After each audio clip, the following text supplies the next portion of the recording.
All right, we have a great panel here today. If people have questions that they would like to ask, you can scan the QR code above me. They'll pop up on my screen. I'll try to incorporate a couple of them into our questions. I love the mix of this panel because it sort of represents where we are in the entertainment industry right now, which is in an incredible period of disruption. We are coming out of a content bubble that was fueled by pretty unprecedented investment in streaming platforms, both by the traditional entertainment companies and 3 or 4 of the biggest tech players in the universe that decided they would like to be the owners of the next generation of Hollywood. We're coming out of that. We're coming out of that period, and there has been a pretty profound impact on the entertainment industry as a whole. So I'm going to start today with a little bit of a status check on where we are in Hollywood.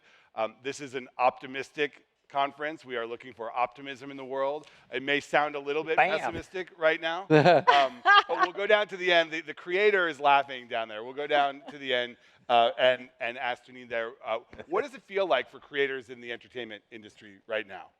I think right now, coming out of 2 strikes and COVID, it's more conservative. The budgets are tighter, and studios are looking for us to come to them with true hits that are Law, A Dead Body, A Medical Show, the things that have made money forever. And they want us to come with a big piece of movie star talent to get it done. And so it's a little harder than it was before, but it's where we are. I mean, and that's optimistic.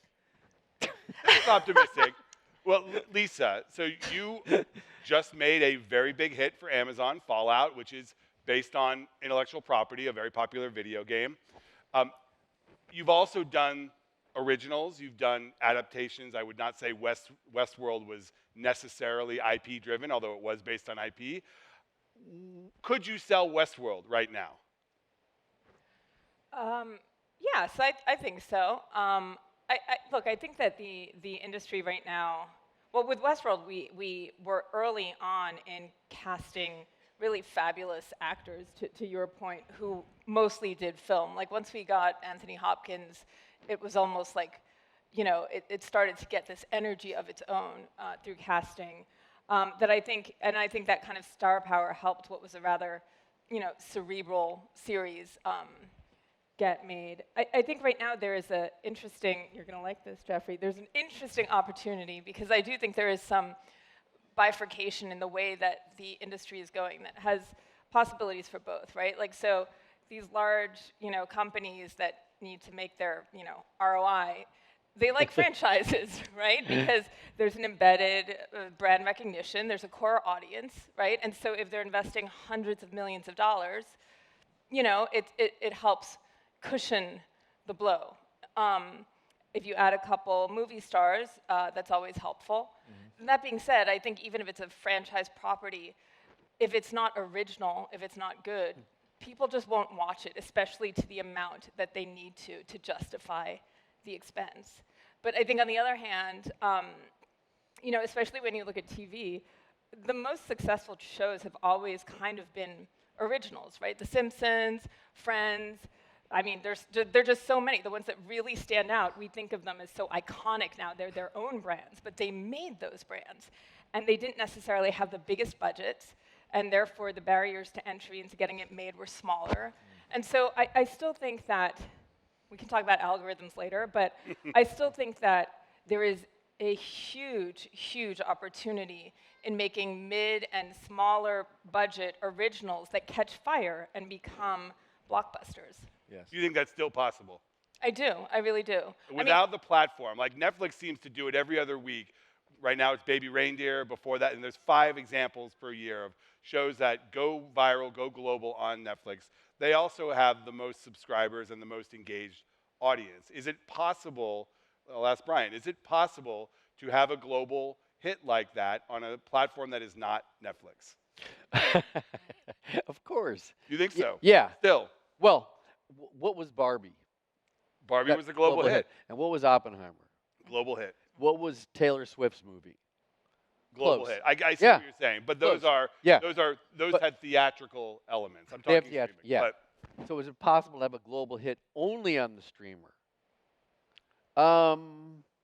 Sure. I still think so. and streamers can be franchise IP creators. I think the jury's out on that. Well, first of all, the whole premise of how we started this is I think that that it's desperate times, things are terrible.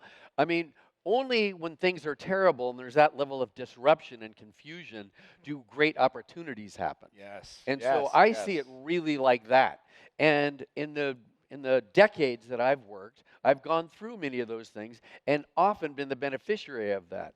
So right now, when we're in this time and it theoretically or perceivably could get worse, you have more opportunity to own the IP because the man doesn't want to take that kind of risk, and we as artists get impatient with that, and we find ways to pay for our own content, or at the very minimum, we find ways to raise money for a development fund where you can buy the IP and leverage the package that you've created so that you could either bid it against other companies and make huge profits, which I've actually done, many other people have done the same, or you can leverage the IP so that you can actually, that you've created, so that you can actually find ways to own either part of the copyright, half of the copyright, or the income stream.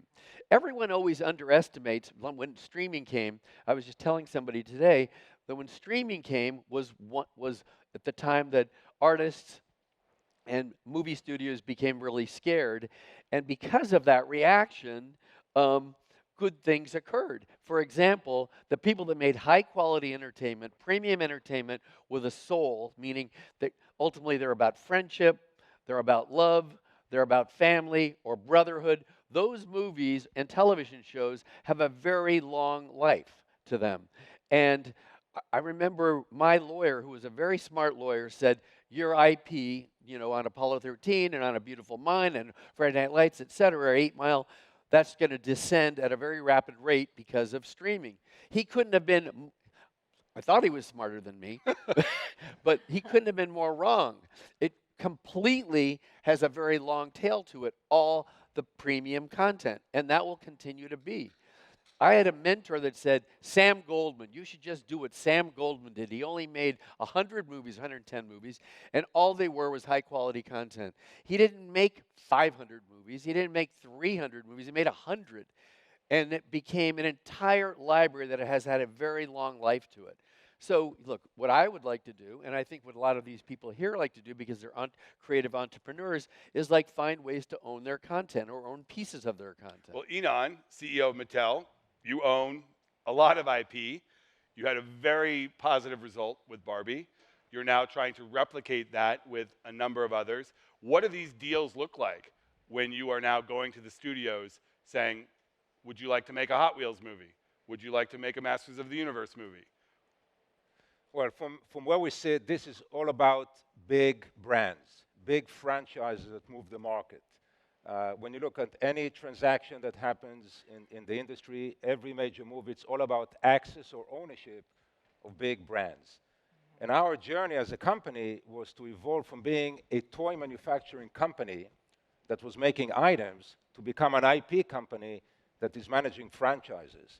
And as the owner of one of the strongest portfolio of children and family entertainment franchises in the world, the opportunity that we saw is to think of people who buy our product not just as consumers, but as fans that have an emotional relationship with our brands. And the approach from the very beginning, with the Barbie movie and all the other projects, is that it was not about making a movie to sell toys, and it wasn't even about making a movie. It was about creating a cultural event. And our approach to all of our projects is to infuse brand purpose and cultural relevance into all of our projects. And we believe that that authentic approach is what moves the market and what people are looking for. Warner Brothers did an incredible job marketing the movie.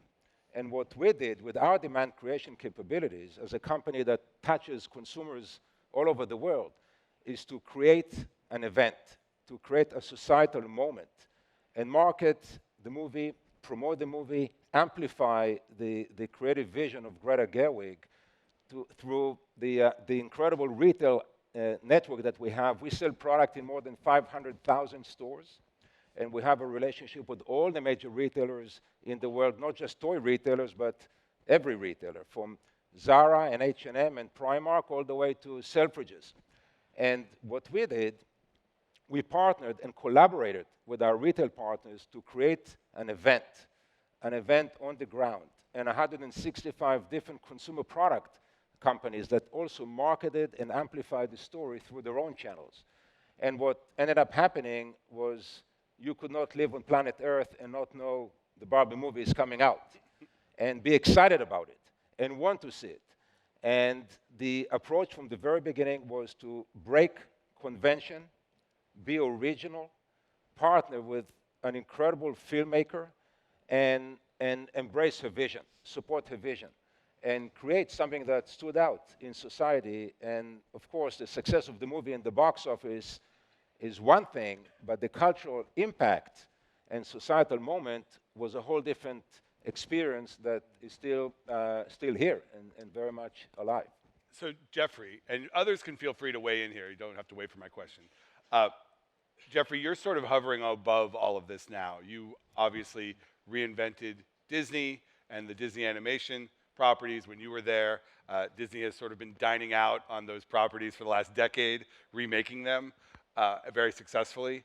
And you were a big believer at DreamWorks in the power of these brands and IP creation.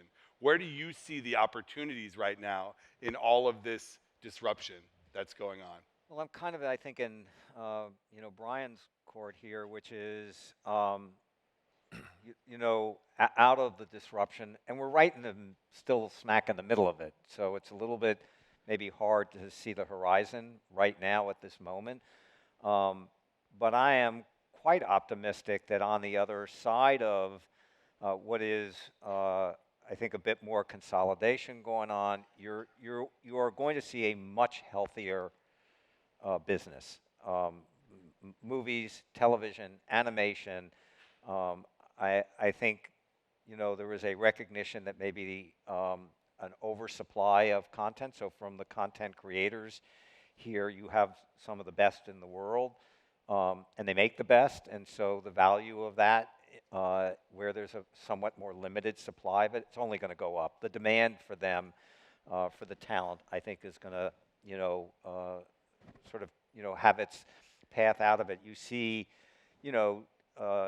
Disney as a perfect example, which has come through a very challenging, tough moment in time in it, but is now set on a very, very, I think, successful strategy and course. Today, they reported earnings today that were, I think, surprisingly good. And so good in streaming, bad in television. Television just seems like it's just dragging everything down. Yes, but it's, I don't think that's fair. I think that is. And Disney's not alone. We are in transition around television in it. And so, what I think, Bob Iger is doing is navigating through the rebalancing of where the values are going to be here. And so, I would just say I look out of the next 2 years of Disney versus the last 2 years of Disney. You can't help but be optimistic about that. And as an investor, for sure, I would look at that. So a bit more consolidation to come. Obviously, sitting here at a moment in time in which, Paramount is, sort of in the crosshairs of where is the outcome going to be. And as we talked about before, there's a couple of paths to go down. I think anybody that can read the tea leaves and be predictive of where that's going to land today is certainly way smarter than me. But you have a preference. You don't really mean that, though. Yeah, I do. That they're way smarter than It's interesting, though, because you say there needs to be consolidation, yet there are multiple offers on the table for Paramount right now. One looks like a pure consolidation play, where Sony and Apollo would essentially merge Paramount with Sony, and Yeah, then there's another with an outside buyer, David Ellison would come in and own Paramount. That's not necessarily the consolidation route. Yeah, but I can, from a healthy industry standpoint, I can honestly, put me in front of a jury and I can make a pretty good case for either one of those outcomes. And then I'll shock you even more, which is I think I could make a pretty good argument as to why this is the moment in time in which Shari has three super strong co-CEOs now actually running those businesses and have wanted to run those businesses and were being held back over they have a plan. These three guys actually have a pretty ambitious plan here. Well, I would ask you to name a company where the three-headed CEO has ever worked. Okay, well, she's the CEO. Okay. Let's be clear, right? And they're the operators of these three important, but the three of them, I think, actually, they did. They presented a plan to the board last week of a path forward. Now, that's a bumpy path, and that's a real challenge for her because she's going to double down on this. But if they're right, on the other side of that, 18 months from now, it's a different Paramount. It's a real pivot. By the way, not that dissimilar to what David Ellison would do if he got hold of these assets, or frankly, what Apollo would do if they got hold of it. She just may go do it herself. Don't be shocked if that. I know you'll be shocked. I won't. I might be a little shocked at that. I won't be. But it does. And Justin, I'll get to you in one moment. I won't make you answer this question. But Brian, why do you think more people in the industry haven't come out and haven't looked at this situation and what's happening with one of the 5 legacy studios and made their voice known on what they think should happen here? You've been in the business a long time. You probably like the fact that there are 5 studios, not potentially 4 studios. Yes. Why haven't you and others like you said anything on this? Well, like, give me an example of what would I say? Like maybe the son of the richest man in the world, or the 10th richest man in the world, is probably a better owner of a Hollywood studio than a private equity firm that's going to combine it with another studio. No offense to Apollo people here, but that kind of thing. Standing up for or the guilds or the talent agencies or these people who, there is a creative community that is built around these studios, and nobody really spoke up when Disney bought Fox. And nobody is really speaking up now. And we saw what happened when Disney bought Fox and eliminated the studio. Well, that would, I mean, I can't project the answer. I mean, the only way I would look at that is I think that all of us here on this panel and many other generations further out have a point of view about that. And would probably agree with you that that the Skydance approach, that could be would probably be a very good idea, and best for artists. But I don't know if artists think they should create some sort of rallying call for such an event to occur. I mean, I don't know if it's... They don't think about the market. What? They don't think about the market that way. No. And so I don't think they think that way. I don't think they think they're not activists like that. Yeah. So maybe this moment it will be catalytic in causing that to occur. You don't know. Can I mean, I know when they cancel television shows, and I've had Arrested Development got canceled. Fox, people, the grassroots, they picketed the studio aggressively, and we got another season. And I'm sure that's happened to many others that we could speak to. Got a point, Lisa? I just, to your point, and in terms of how artists think about, the studios, and I started in business, so I'm a bit of a hybrid in this, but, as an artist, what I'm traditionally looking for, the reason I left business and law to go into this was because I'm not making widgets for the best, return on my investment. I'm doing something that I'm passionate about, something that is subjective. If you want a steady rate of return, this is not really the best industry to go make toothpaste, right? But if you want to create something that might have lasting cultural value and economic returns, then this is a pretty fun industry to be in, But the one thing that I will say that artists look at when thinking about shepherding their works through a studio is, how do they treat their other artists? How do they treat their other projects? Do they shelve them? Are they thinking more about their P&Ls than they are about standing by artists? Are they marketing them properly? Are they truly collaborators in getting this out into the world? Or are they trying to make as many widgets as possible to boost shareholder value temporarily before they do whatever next macro move they're doing in their business? And I do think that that is quite pertinent to an artist's decision on who to partner with. Agree. Justin, there's an added element. You are an actor, filmmaker, and you started Wayfair Studios. And part of what you do has a social component to it, a social activism component. We saw just this past month, Participant Media, one of the big backers of socially relevant and mostly progressive-looking content. Jeff Skoll walked away. Decided he's not going to do it anymore.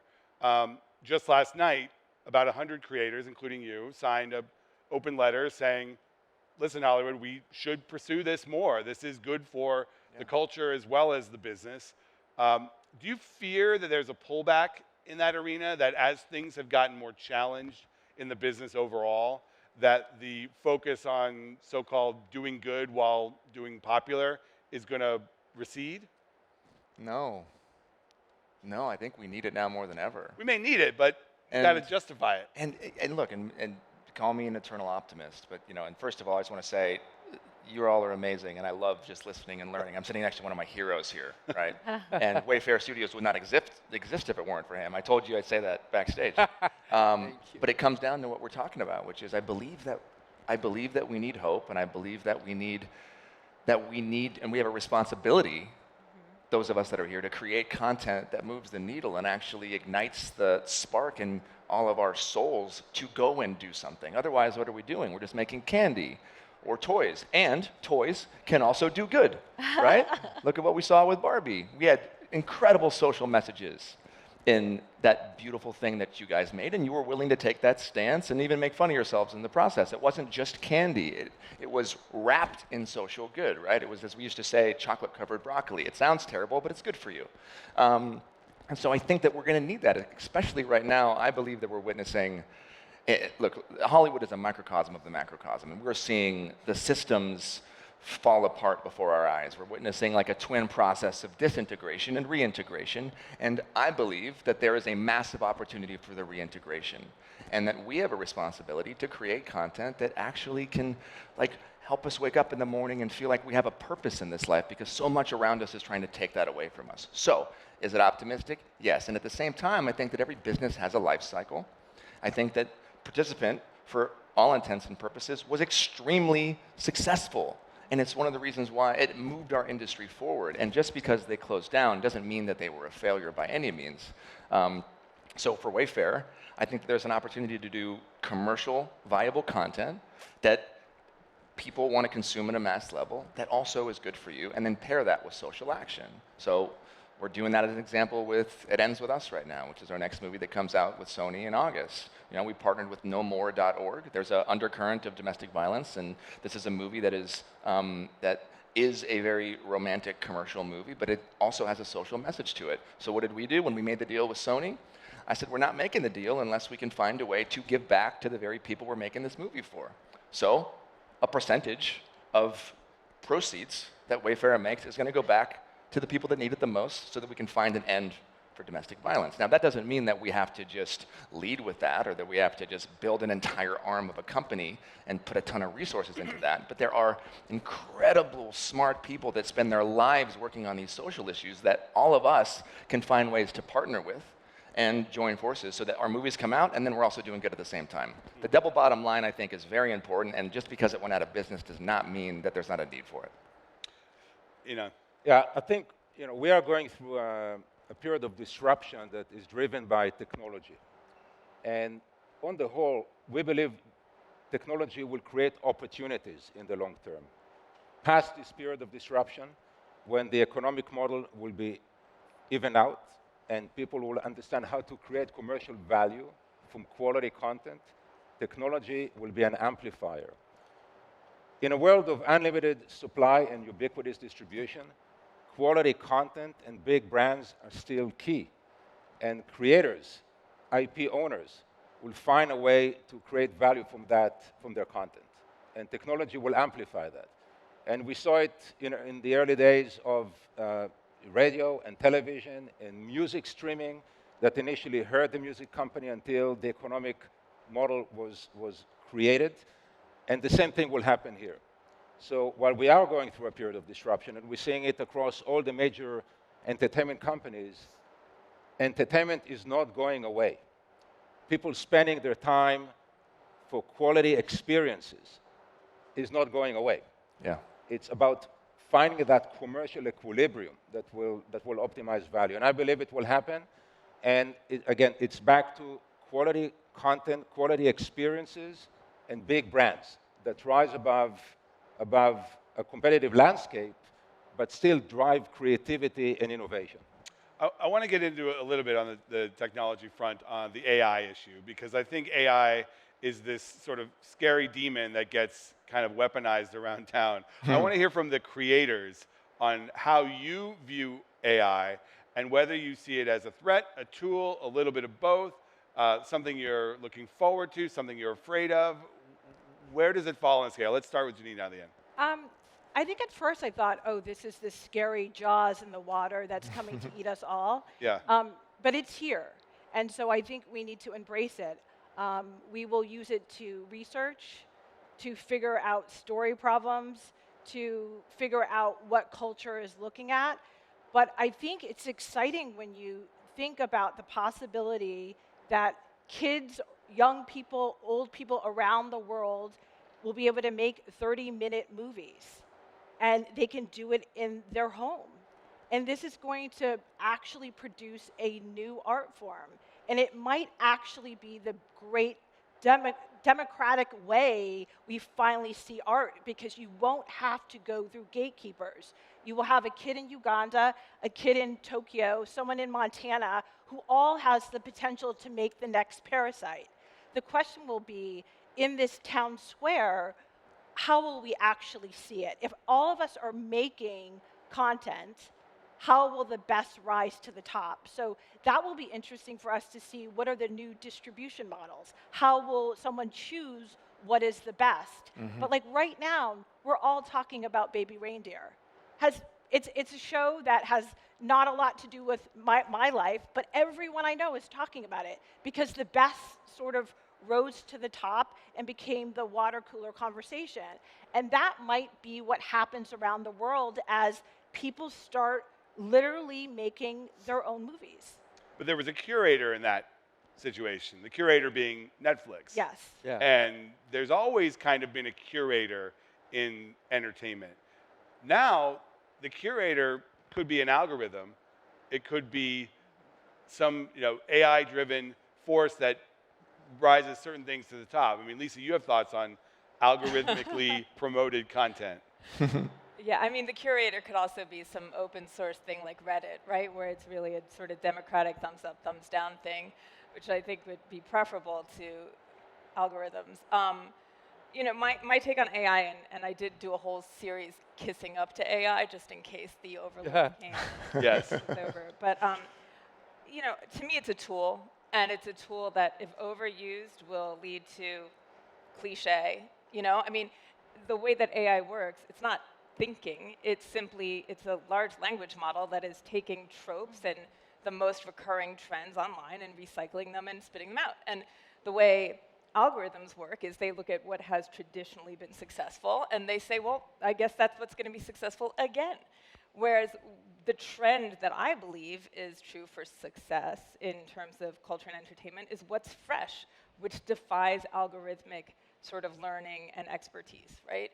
It's the exact opposite of what an algorithm is looking for. And in terms of creation, in terms of AI, look, I think it's a really good tool for things like, when combined with technologies like the volume, for making really massive, awesome-looking sets at a more economic price point, for making indies.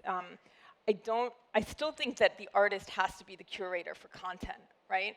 Because AI, again, is just giving you cliche without feeling, without purpose, without true authorship, right? And so even if you were using it as a tool, you're funneling it through your own lens, your own personal lens, to try to get what is relevant to you and hopefully what will be relevant to others.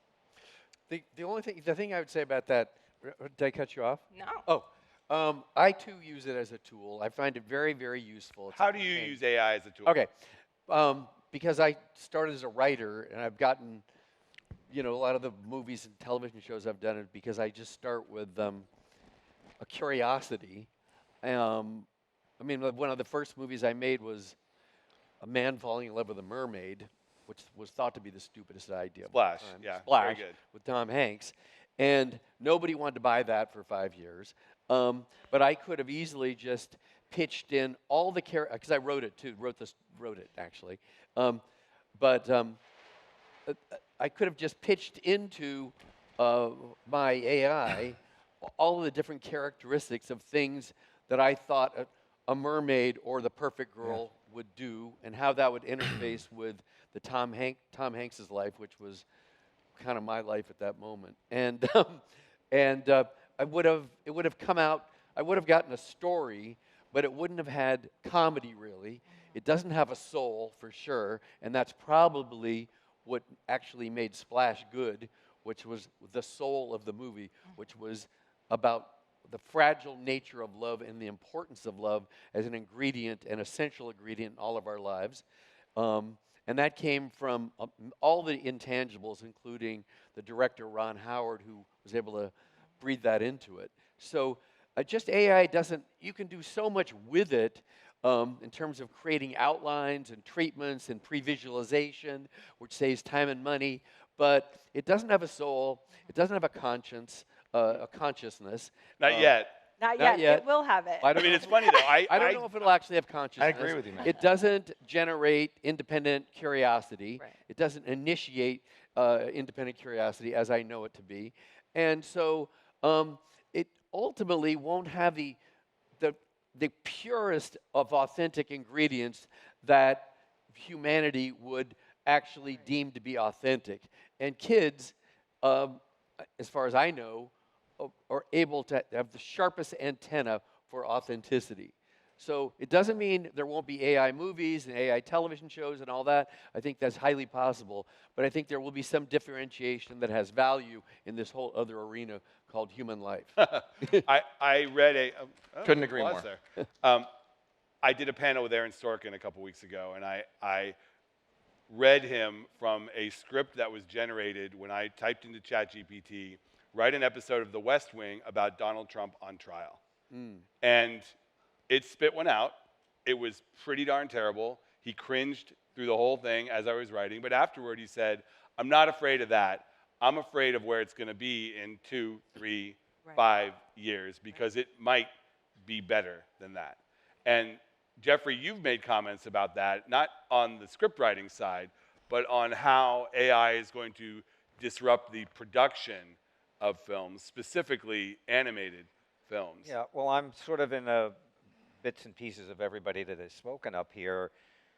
I think it is on a path to be the most powerful tool for creators ever. And because this is a projection and therefore a speculation of 2-3 years out based on the trajectory and some insights that I've been able to get from the people that are building these platforms. And so I look at that as, just through opportunity, because it is going to be disruptive, but something's going to replace what it disrupts. And so yes, some jobs will be less valuable and less essential. There'll be a whole new set of jobs and values that are going to come out of it. I do agree that, whether it actually reaches an evolutionary place where it has the qualities and the powers of human thinking and human emotions, human values, I'm not even going that far with it. But what I do believe happens here is that the thing that's most interesting to me when I try and just dream about it is that I think there is a whole new form and format of content coming out of this tool. So just try and articulate that a little bit better, which is that, you know, if we look at movies, television, YouTube, Snapchat, TikTok, like all of these they're actually all new forms of engaging and telling stories. And what's interesting is it's not a zero-sum game. They don't make others go away. They become incremental. Well, they steal time. They steal time that Hey, people well, used but to be you know, going to the movies. We keep getting more time in it. Listen, you can say that, but there's more time today watching movies and television than ever on a global basis.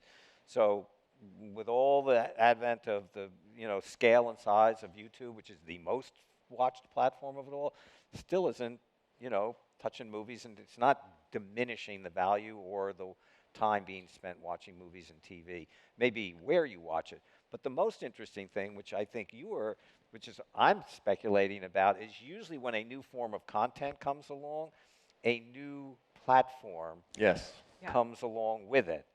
And so I'm actually thinking about what does that look like? What is, when you look at that evolution of where content could find a home, and that home could find an audience, and an audience could find the quality, and you get to take all the learnings and all the mistakes that we've made to date and say, okay, well, what's not working in the best way? What part of that algorithm-driven business is maybe not the best for this new form of content? Anyway, it's pie in the sky in it, but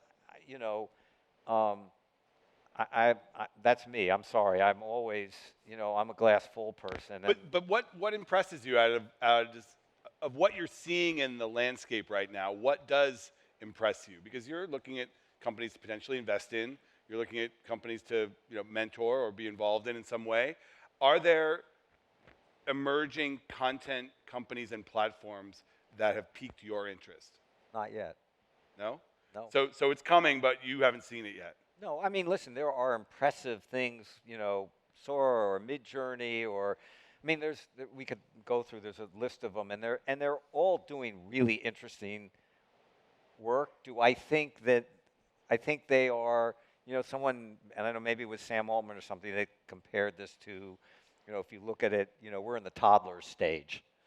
We haven't reached young adulthood yet. And so it's just, I think these are all, essential steps to where this is going to get to. Do I think there's a winner there yet, or one that's going to be a certain winner? No, I think it's too soon. It's too early, and I think that's, the unknown is always what scares us all. Yeah. But we don't know, and so, I think it's very easy to get yourself into a defensive posture, but I think for those that are playing offense with it, just saying, it's like Brian. Brian has literally a bottomless well of curiosity. And so he's going to, every step of the way, try and be on the cutting edge of what's coming. How do I use this? How do I, capture it into my ecosystem to make me a winner? I was going to add to that to say that we're going to raise a generation of kids on Sora and Midjourney, and they are going to create things we can't even imagine right now. So it's unlimited where we could go with this. I don't think we'll rely solely on AI, but brilliant creative people will start prompting it, and it will get bigger, smarter, more creative. It won't be as generic as it is because the creators will dictate how it's used. And, we, in building upon that, we don't think of AI as a new form of content, but it's a new form of content creation. It will not be another type of content that people consume differently, but it will be another way to create content faster and more efficiently at lower cost. And it will start in short form, where it matters less, and gradually it will grow in length and quality. And it's really on the creators to harness this technology and be able to leverage it, whether it's to create ideas or to create the initial format. Think of it as a template, and eventually will be a tool that accelerates content creation. But it will always come back to the creative visionaries, people who have that perspective. I believe in human editing and really managing and curating what the machine will develop. But it's a good thing. It's an accelerator. I don't think we should be afraid of it. I think we should embrace it. Just like every technology in the past created more opportunities, more jobs, better content, better experiences, past the initial phase of the growing pains.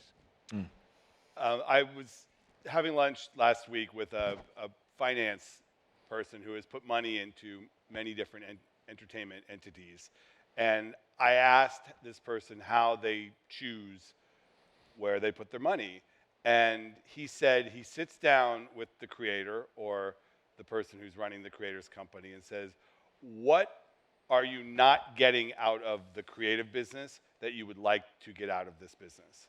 So I will pose that question to our creative people here. What are you not getting out of Hollywood as we know it today that you would like to be getting?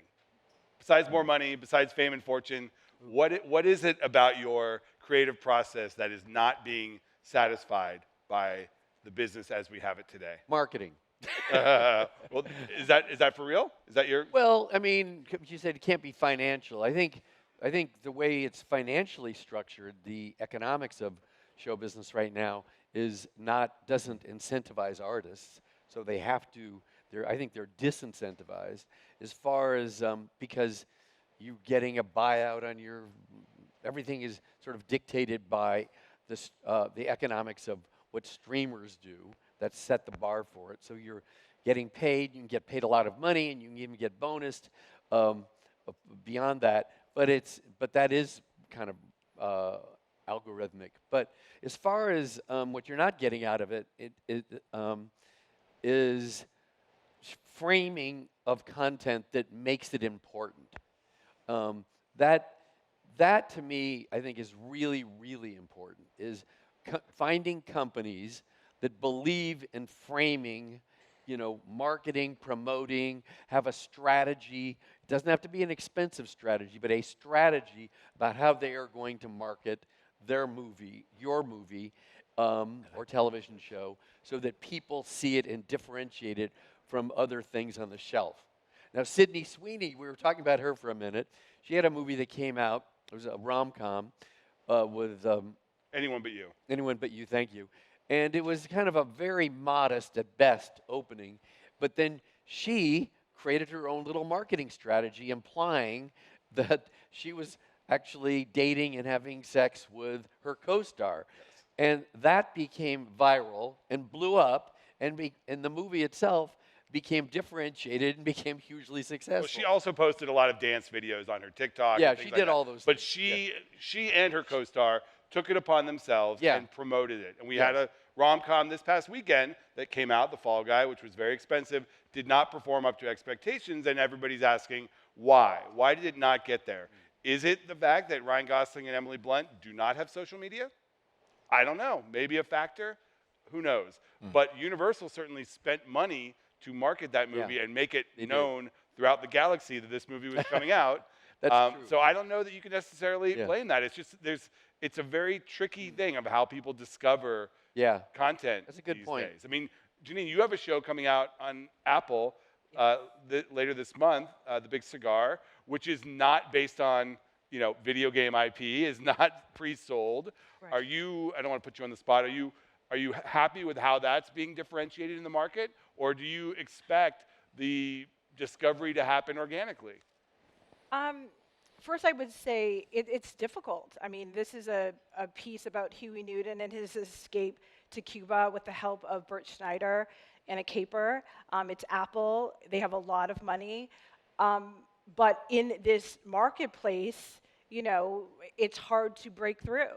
So you're hoping that influencers and reporters will talk about it, but it's different because it's not, people do not just find content by driving down the street and seeing a billboard. They have to see it on their phones. That is the great competitor. You are competing with, does someone actually want to turn on your show, or would they rather look at their phone? And so you've got to figure out, how do you get someone off their phone to watch your show? So yeah, I mean, I'm pushing marketing every single day. More money, more influencers, more conversation, more billboards, more bus stops. But every creator is doing that. Every showrunner is doing that. And in this market, it's tough.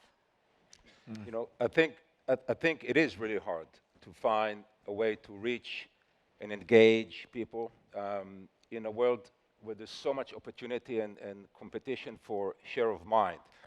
This is where IP do matter. Having a built-in fan base helps you. No matter how creative genius you are, if you start from scratch, you start from scratch. And it's hard to build that awareness. And even just going back to the Barbie movie, there was an important moment in the marketing of the movie where we had to come up with a tagline. And Warner Brothers came up with a brilliant line, which was, if you love Barbie, this movie is for you. If you hate Barbie, this movie is for you. Now, the old Mattel would have looked at this tagline and said, wait a minute, nobody hates Barbie. Why do you have to say hate? But of course, we wanted to embrace that approach and trigger a social chord. Well, the point was everybody knows Barbie. Yeah. Everybody has an opinion. Well, that's the point. So you start with a known brand with high awareness, and then you find a way to make it relevant and make it culturally current. And that was part of the campaign. And with that said, it is hard to find a way to reach people. But if you have a built-in fan base, it's a step up. And from there, you have to continue to build engagement and authenticity in connecting with people at the real level.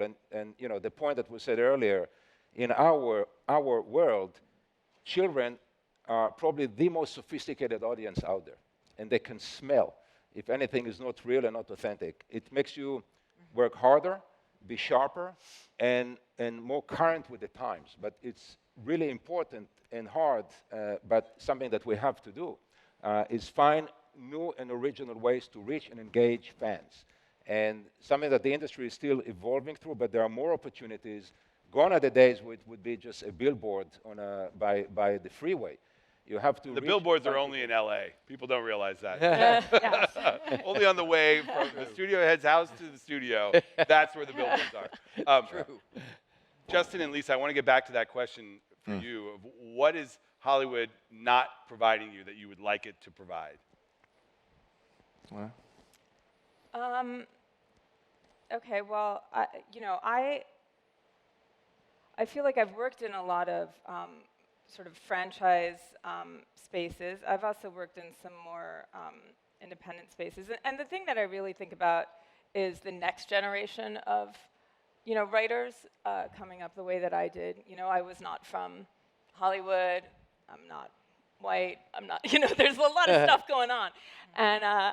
And also, like, the way in which new technology could be used to reach those nascent voices. Because I do think that the consolidation in the industry, and I think if people are in business, it's always cyclical, right? You kind of, clump together, and then you disaggregate, and you're always unlocking value in this giant circle of life. But, this seems to be a period of consolidation, which means fewer jobs for new incoming writers, and a little more risk-averse choosing. But at the same time, it presents an opportunity, especially in tandem with the new technologies that are developing. So I'm gonna make a metaphor that is hopefully not gonna be taken out of context and talk about pornography for a moment. So, pornography has long been a driver and a sort of litmus test of like adoption for technologies, right? It's why we have VHS. It really was indicative of the way in which streaming was going to go, yada, yada, yada, right? So it's not a bad bellwether for what kind of models could emerge as aggregators for information so that truly indie material could rise to the top in a democratic process that doesn't have the old school gatekeepers, right? And so for that, and I'm not an expert in this, but I look at things like in the porn world, I guess Pornhub, right? Same thing as Reddit. It seems to be self-made. What's Pornhub? It's like a YouTube for porn. Okay. Basically, it's the idea that content is made by individual content creators. It is posted somewhere, and then people are liking or disliking it, and it gets to the top of a list, or somehow kind of fades into the bottom. Now, you know, let's pretend I'm not talking about pornography and we're all adults here, but that's not a bad way to think about independent film, shorts, right? It's not a bad way to incentivize financials for those people, right? To say, okay, we as the aggregator make this much money, and if you make it to this top 10, you get this percentage, that percentage, right?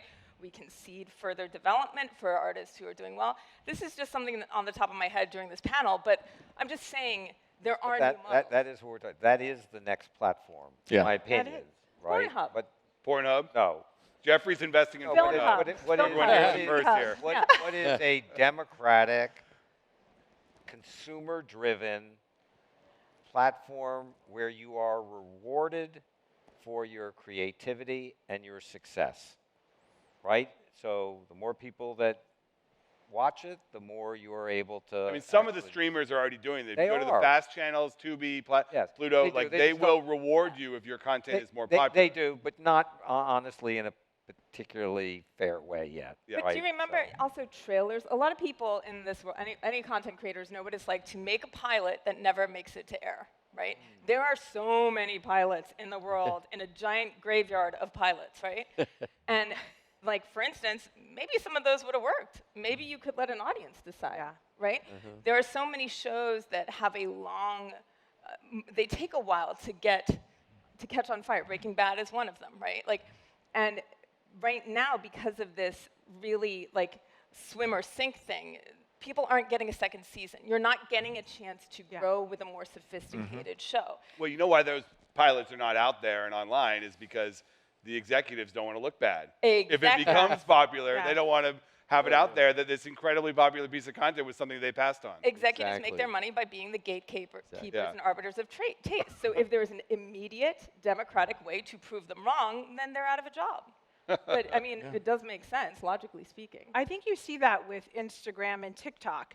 Someone puts a video up, it gets millions of followers, that is a hot video. That same sort of thing is going to occur with film and small television content that people make. Someone's going to put it up, people are going to retweet it, they're going to like watch it. You're going to see 1 million people watched in the last 10 minutes this 20-minute movie or whatever we're going to be calling this new art form, and that's going to rise to the top.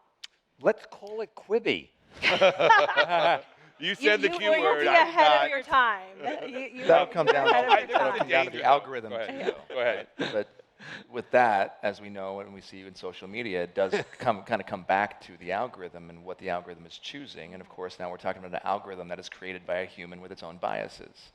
So I agree that that is the future. And then I think we also have to be holistic in thinking about, well, how will that actually happen? Because it also needs to be equitable. Yes, So then, yes. therefore, that the people creating the algorithm need to be thinking differently than I think that the way that people are creating the current algorithms are thinking, so that there is a fair and equitable shot Absolutely. for everybody, which again is a future conversation.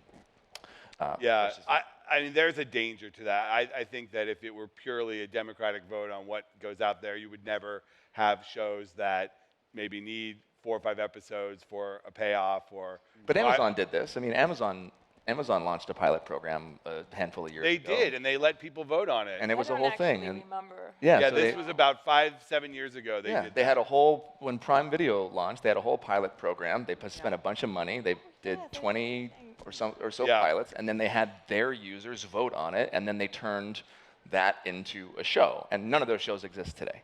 Yeah. And yet, but that wasn't Doesn't the mean it full wouldn't work, but population, yes. right? That wasn't Yeah. the full population of the people that were having a chance to make those shows. And there were some really, really good shows that came from Right. that. It does get to the financial incentives involved here because Jason Blum, the producer, said something in the New York Times about a year or two ago that I thought was refreshingly candid and interesting. And he basically said that he doesn't work as hard, or I think he couched it a little, saying a producer may not work as hard on a project to make it great when that producer is bought out at the beginning and paid up front. 100%. And that the best content comes from people with skin in the game who will give that extra 10 to 20% to make it great because their livelihood, their financial incentives are invested. And we are coming out of a period where the buyout has been king. You get your costs, you get a premium on top, that's what you get. There aren't any extra sweeteners after the fact. And slowly the streamers are sort of backing away from that. Mm-hmm. I see that as a good thing. I don't know what you guys see on that. I think it's a great thing. It's fantastic because that's when really good movies were made, actually, and television shows were the late 60s, 70s, 80s, and even the 90s, and part of the 2000s, where you could negotiate to get gross participation.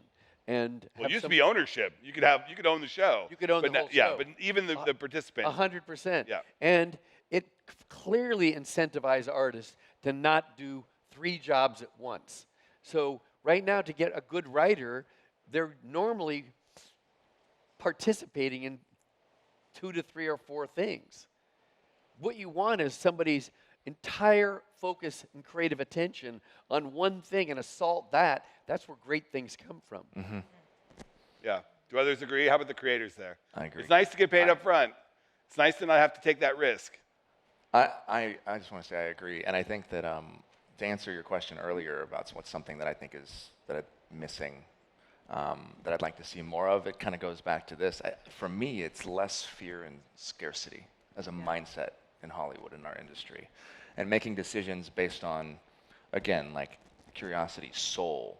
What actually do we think is going to move the needle and affect somebody versus what just worked, which kind of goes back to what you were saying. You were talking about the big brand, and I think it's a yes and. Like, you're in such a privileged, amazing position to have all of these big brands at your disposal, but 99% of us that are making things don't have that option, right? So what are the other avenues? And so if Hollywood keeps chasing just the big tentpole franchises and the big brands, and then eventually, I believe that we're going to be worn out. We're seeing that with Disney and Marvel right now, and how we're changing, and how they're limiting how much they're making.